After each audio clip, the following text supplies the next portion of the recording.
All right, now that I have all the stuff mixed together, now I'm going to show you what I use in order to mix the stuff. So I got these paint pans from the online retailer site. They come in a couple. You could whatever double up, doesn't really matter. You don't need the strength.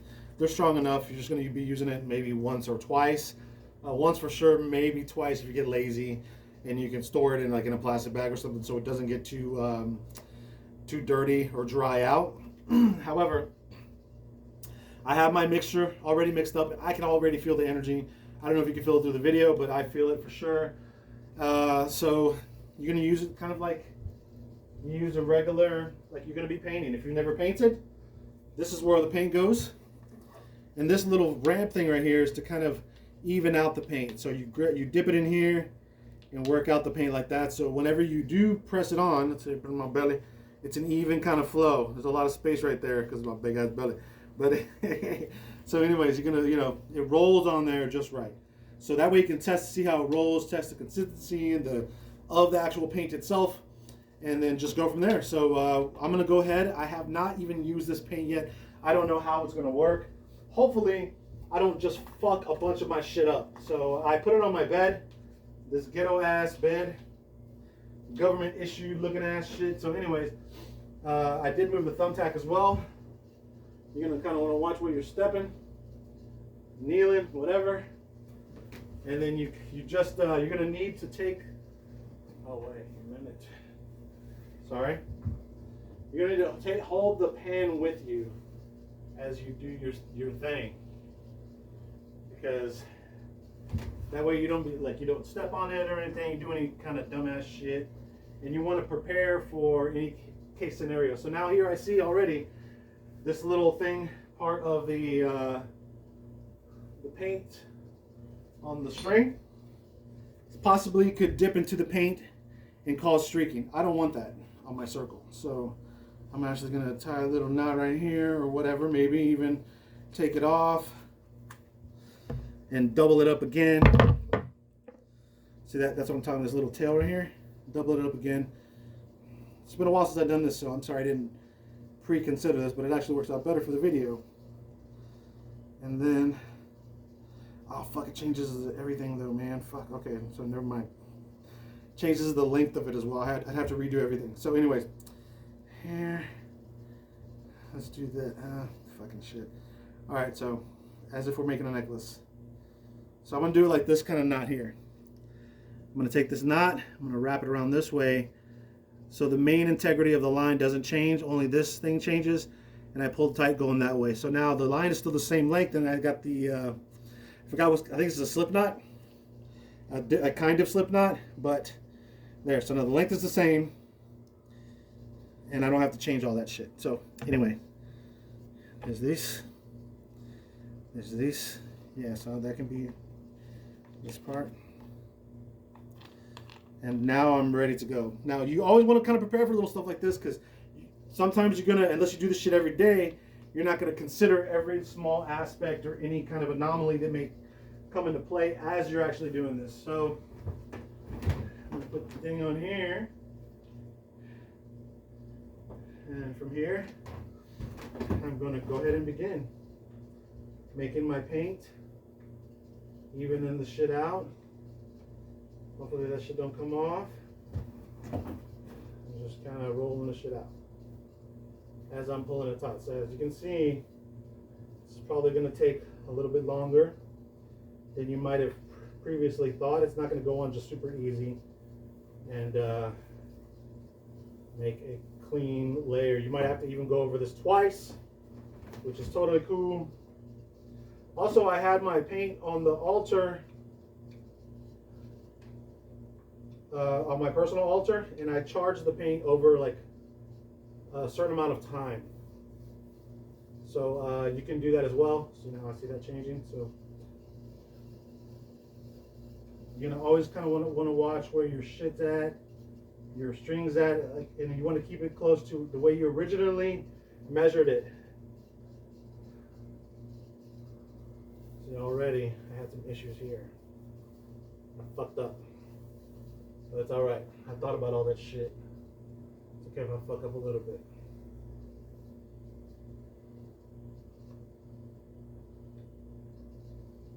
be a little off, which is totally cool. If you can't see where I fucked up, I'll explain it here in a second. Where I fucked up. And it's okay to fuck up. And you just know to watch that shit in the future. So don't take it as in you're fucking up, but take it as a lesson you're learning.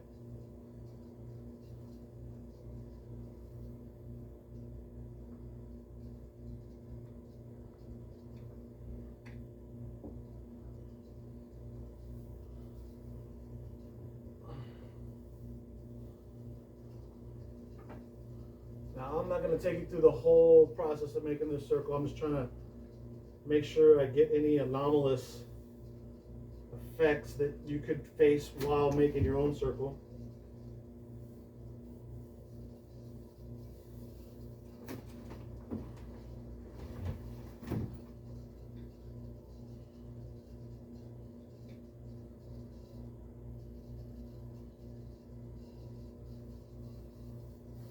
And if you're super worried about spilling paint on the ground, you can do one of two things. Either put something on the ground to where it doesn't spill, or you can get like an extra long tarp that can spread out on the floor underneath everything you're doing, so it acts as its own tarp to what the circle that you're making, you know, the paint that you're doing. So that's something to consider also. So you can see now that shit's coming out dope as fuck. Some of it may have to do with the fact that I'm in a different position now. So don't always think that that's, you know, because now I have gravity helping me out a little bit. As opposed to me just pulling tight, now I have gravity to kind of help me pull it a little tight. Insert whatever sexual joke you want to there, if you want to.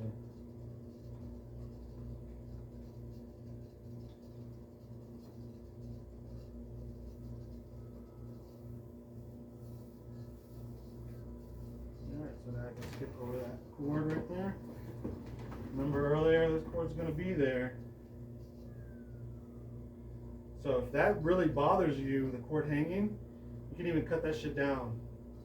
But you want to measure everything first before you do that, because if you cut it to where it's not in your way, you can't change. It's going to be a lot more difficult to change the size of the circle if you measure something incorrectly. So just take that into account. As you can see, I'm getting a little bit ambitious here. Paint is starting to drip, so I need to take it slower.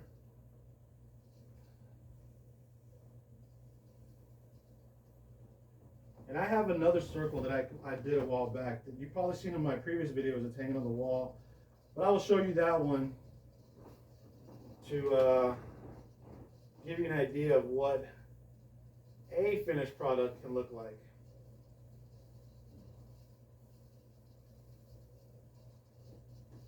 Everybody knows that when you work with Magick, you want to make your own stuff instead of just buying every fucking thing. It has more, it's connected to you more as you, when you make your own stuff. There's like a piece of you in it, you know? Check on my stuff. It looks like I'm going to go ahead and just finish making this circle. The first layer at least. And like I said, sometimes it's going to take a couple of layers.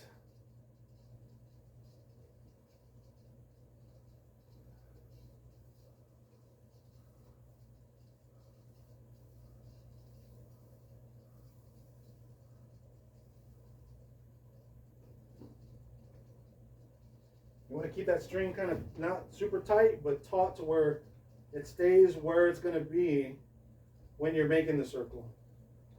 Because if I move it, it can choke up on it. That's actually what happened to me in the beginning.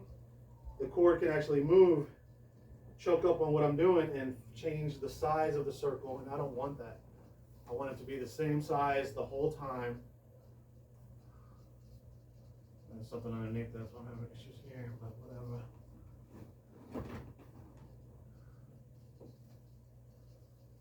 Boom. What's up?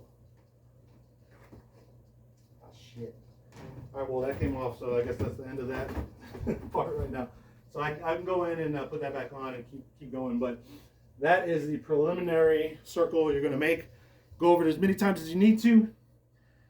And then whenever you want to make it smaller, you just get the cord. Just tie one. You already have one knot in it. So just tie another knot a little bit smaller and measure that however you need to do it, so you can make the smaller circle inside. Now, a lot of times you're going to make a smaller circle because there's a lot of writing, as you know, in magical circles inside of the two outer layer, the inner and outer circle, right? So here's an example of a circle that I did. As you can see here, you have the witch writing, the witch's alphabet, and that's that. And then you have the small circle, so you can make all the circles with just that one method, and then from there you create whatever it is you want to create. So there you go. That's all 3 videos. I'll make 4 actually. I'll make one to explaining everything, all the tools that I use and everything, because I'm gonna have a brush. Actually, I had links too to all the stuff you're gonna need. Let me just go ahead and do that. Here's a brush that I'm going to use for doing the lettering inside, all that kind of stuff. And then I used a fork to mix the paint. I used different kinds of paint. I used this Pour Masters acrylic pouring paint, and these are the 2 that I charged. I used more of this one. These are the 2 that I charged on my altar for a few days, maybe even like a week or so, maybe over a week. You can do that however long you feel you want to, man. And then yeah, there you go. So there is the how to create your own sacred circle for your magical practices. And yeah, just leave it there, let it hang until it dries, and then whenever it dries, you can cut it down to size. I wouldn't cut a circle around it like here. I would just a line like of that here, so when I'm done, I can just cut this part right here with some scissors or something. Sorry, my hand's not really showing, but okay, right here. Cut that line right there, and as you see right there, it goes up. And then, but you want to paint everything first. Don't try to determine, okay, well, this is enough room to do this, this is enough room to do that. Always paint everything first. You never know what the fuck's going to happen. Like, whatever you think is happening in your mind, like the way you think it's going to be, isn't necessarily always the way it's going to be. Honestly, it's very rarely ever. There's always going to be instances where things pop up and like little, let me see, how do I say this? Anomalies that kind of pop up that you're not going to really think out and account for when you're actually making the actual circle. So just keep all that in mind. And yeah, so thanks for watching. If you like the video, share it with your friends. If you hate it, share it with your enemies.